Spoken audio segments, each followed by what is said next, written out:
Bom, hoje nós vamos conversar sobre uma coisa muito importante: a realidade do Evangelho, a realidade de Cristo. Afinal, Cristo está na história? Tá. A pedra sobre tudo, onde tudo é construída, é real. Cristo é a pedra sobre a qual a igreja foi fundada.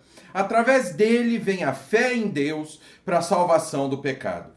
Dele vem o amor pelo coração humano, que faz com que os homens considerem a pessoa humana como o quê? Como sagrada. Uma vez que Deus é o criador do ser físico e espiritual do homem e o fundamento de toda a esperança futura que nós temos. Nos evangelhos, Lucas, lá no capítulo 1, João, no capítulo 20, revelaram que o cristianismo é uma religião histórica e não pode existir separada do quê? Do Cristo histórico. Nosso calendário, antes de Cristo e depois de Cristo, você já ouviu falar isso? Por exemplo, a gente tem que defender nossa fé e não admitir que mudem para antes e depois da Era Comum. A própria igreja, o domingo, como um dia de descanso, e as transformações incríveis que aconteceram na vida dos seguidores de Cristo são testemunhos históricos, não são coisas apenas de fé, da existência de Cristo na história. Então basta um estudo superficial para entender a veracidade da existência de Cristo e nós vamos ver hoje. Nós não precisamos de um estudo muito aprofundado. Muito diferente da militância ideológica de iPhone com 50 anos que mora às custas da mãe. A verdade é uma só. Cristo existiu. Cristo existe. O que está na Bíblia é o relato da realidade. Andou entre os homens, morreu na cruz, ressuscitou e ascendeu aos céus. Isso é uma realidade incômoda, mas é a realidade. Isso é real e existem provas disso na história. O Jesus na história a gente pode reconhecer da seguinte maneira: o cristianismo teve seu começo do ponto de vista subjetivo humano, na história temporal, na história que vivemos. A gente precisa examinar as evidências da existência histórica de Cristo, já que esses fundamentos estão totalmente ligados à pessoa, vida e morte de Cristo.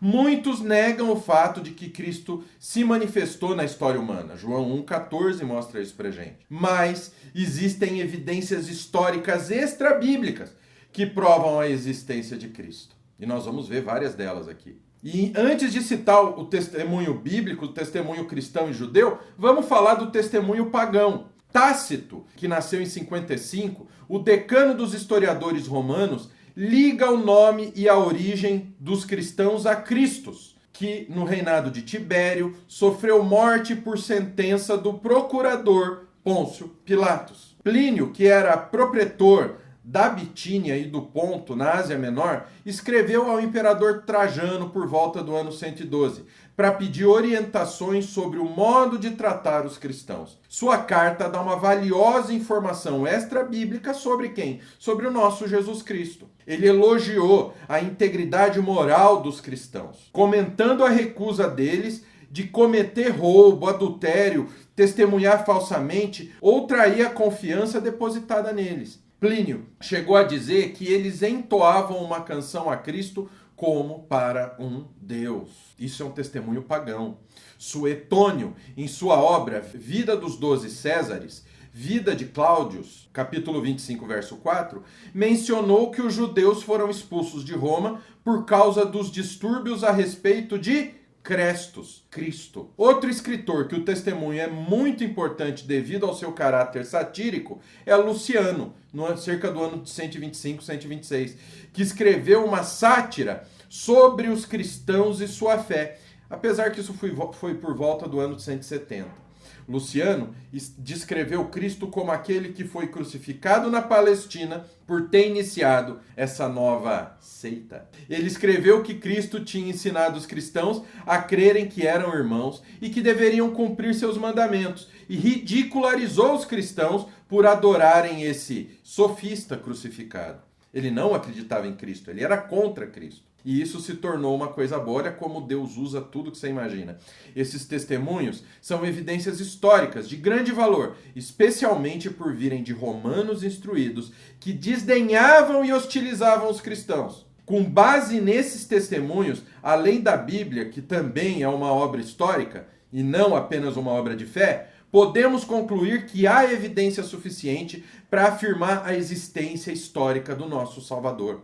E aí, se isso não bastasse o testemunho pagão, nós temos o testemunho judaico. Joséfo, o rico judeu que procurou, através dos seus escritos, justificar o judaísmo diante dos romanos instruídos, também menciona quem? Menciona Cristo. Ele falou de Tiago, o irmão de Jesus, assim chamado Cristo. Em outra passagem, muitas vezes acusada de ser uma interpolação feita por cristãos, mas que é autêntica, Joséfo falou de Cristo como um homem sábio, sentenciado à morte na cruz por quem? Por Pôncio Pilatos. A maioria dos eruditos concorda que essa informação básica faz parte do texto original. E olha, Joséfo não era um amigo do cristianismo.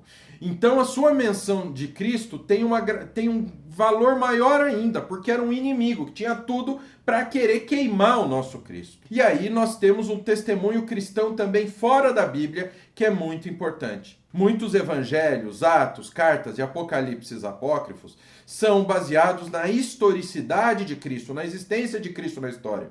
Eles estão reunidos na obra de Montague R. James, The Apocryphal New Testament, da Oxford University Press. Inscrições e figuras de pomba, do peixe, da âncora e de outros símbolos cristãos nas catacumbas dão testemunho da crença no Cristo histórico, assim como a existência do calendário cristão do domingo e da igreja. Mas, infelizmente, tem aquele que erra. Ao escolher a data para o início do calendário cristão, o abade cita Dionísio Exíguos, morto por volta de 550, em seus ciclos pasquales. Escolheu 754 da fundação de Roma, em vez de 749 depois da fundação de Roma. Uma data mais precisa para o nascimento de Cristo.